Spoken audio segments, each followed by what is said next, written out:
दोस्तों, कैसे आप सब। मैं अमीषा फिर से आ गई हूँ मेरी कहानी BTS behind the secret of सारा, जो कि एक वैम्पायर लव स्टोरी है। अगर आप लोगों ने पिछले भागों को नहीं सुना है तो मेरी आपसे रिक्वेस्ट है कि पहले आप वो जाकर सुनिए। चलिए ज़्यादा वक्त बर्बाद ना करते हुए कहानी को शुरू करते हैं। पार्ट 10। कल आऊँगा तुमसे मिलने। सारा उस लड़की के मुंह से सारा सुन विनय सवालिया नज़रों से उसे देखने लगता है, जिसे देख सारा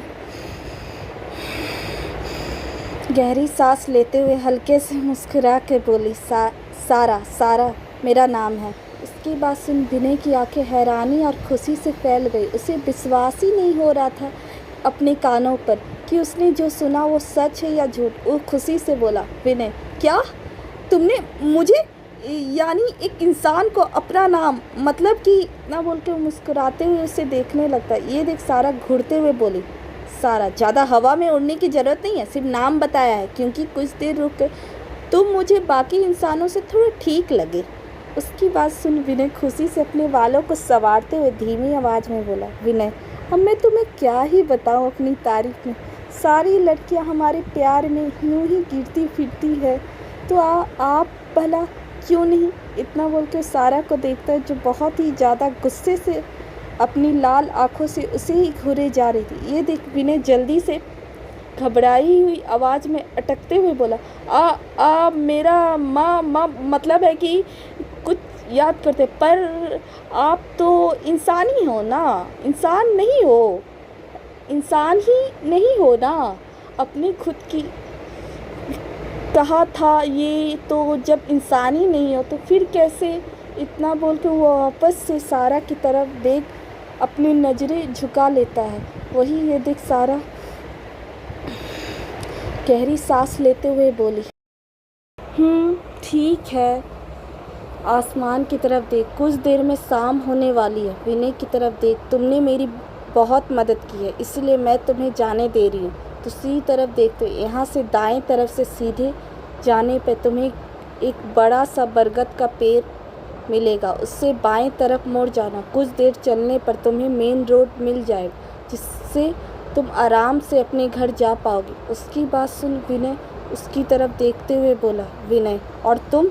उसकी बात सुन सारा की मुट्ठियाँ कस जाती है और वो गुस्से से उसे देख चिल्लाते हुए बोली, सारा, तुम्हारी जान बख्श दी है, अब जाओ यहाँ से। मेरा क्या होगा और क्या नहीं, उसके लिए तुम्हें परेशान होने की ज़रूरत नहीं है, समझे तुम।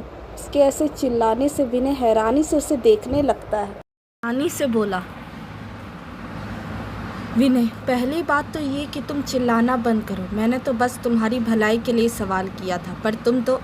उसकी बात काटते हुए सारा गुस्से से उसे देखते हुए बोली, सारा, अगर सच में तुम्हें मेरी भलाई की इतनी चिंता हो रही है तो हाथ जोड़ के मेरे लिए बस इतना करना कि वापस जाने के बाद मेरे बारे में किसी से मत कहना। उसकी बात सुन विनय धीरे से हाँ में सिर हिलाते हुए बोला, विनय, हाँ, मैं समझ सकता हूँ कि इस वक्त तुम्हारे दिमाग में क्या चल रहा होगा, पर मैं तुम्हें फिर से यही कहूँगा कि सारे इंसान बुरे नहीं होते, सारा। उसकी बात सुन सारा तिरछी नज़रों से उसे घूर के उसकी तरफ देखती है, फिर वापस से नज़रें फेर लेती। वही विनय कुछ देर सारा को देखने लगता है। वही सारा इस कोशिश में थी कि वो विनय की तरफ ना देखे। देखते ही देखते शाम हो गई। जंगल में बड़े बड़े पेड़ों के कारण अंधेरा सा छाने लगा, जिससे सारा की आंखें अंधेरे में चमकने लगती है। सारा आसमान की तरफ देखते हुए बोली, सारा, शाम हो गई, अब तुम्हें जाना चाहिए। उसकी बात सुन विनय एक नज़र उसकी आंखों की तरफ देख खड़ा हो जाता है, जिसके साथ सारा भी खड़ी हो जाती है। फिर सारा विनय की तरफ देखती है तो विनय भी सारा की तरफ देखता है। कुछ पलों तक दोनों एक दूसरे की आंखों में देखने लगते हैं, तभी सारा जल्दी से मुड़ जाती है और बोलती है, सारा, ये जंगली इलाका है, बहुत जंगली जानवर हैं यहाँ, तुम्हें वापस अपने घर जाना चाहिए, क्योंकि मुझसे तो तुम बच गए अपनी इंसानियत का नाटक करके, पर उन जंगली जानवरों से बच नहीं पाओगे, वो किसी पर भी दया नहीं दिखाते। उसकी बात सुन विनय मुस्कुराते हुए बोला, विनय, अगर हम उन्हें ये विश्वास दिलाए कि हम उनके दुश्मन नहीं दोस्त हैं, तो वो भी तुम्हारी तरह मेरी जान बख्श देते। उसकी बात सुन सारा सवालिया नज़रों से उसे देखते हुए बोली, सारा, हम दोस्त कब बने। विनय, बहुत पहले। इतना बोल के सारा को मुस्कुराते हुए देख गले लगा लेता है। ये देख सारा हैरान रह जाती।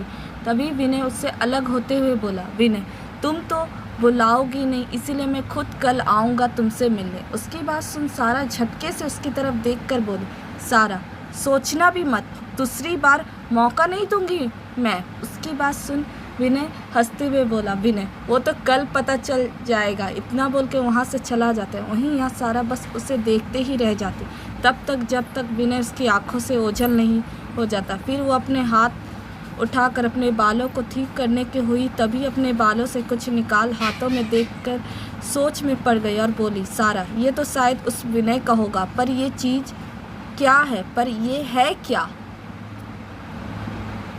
इतना बोल के वो आसपास विनय को ढूंढने लगती है, जो शायद अब काफ़ी दूर निकल चुका है। ये देखकर सारा खुद से बोले, सारा जल्दी से भाग कर दे आऊँ क्या? वापस अपने हाथों में पकड़ी चीज़ जो कि एक ब्रेसलेट थी, उसे देख सारा को विनय का उसे हक करना याद आ जाता है, जिसे याद करते हुए बोली, नहीं नहीं मैं क्यों जाऊँ, जब उसे उसकी ज़रूरत होगी तब खुद ही लेने आ जाएगा।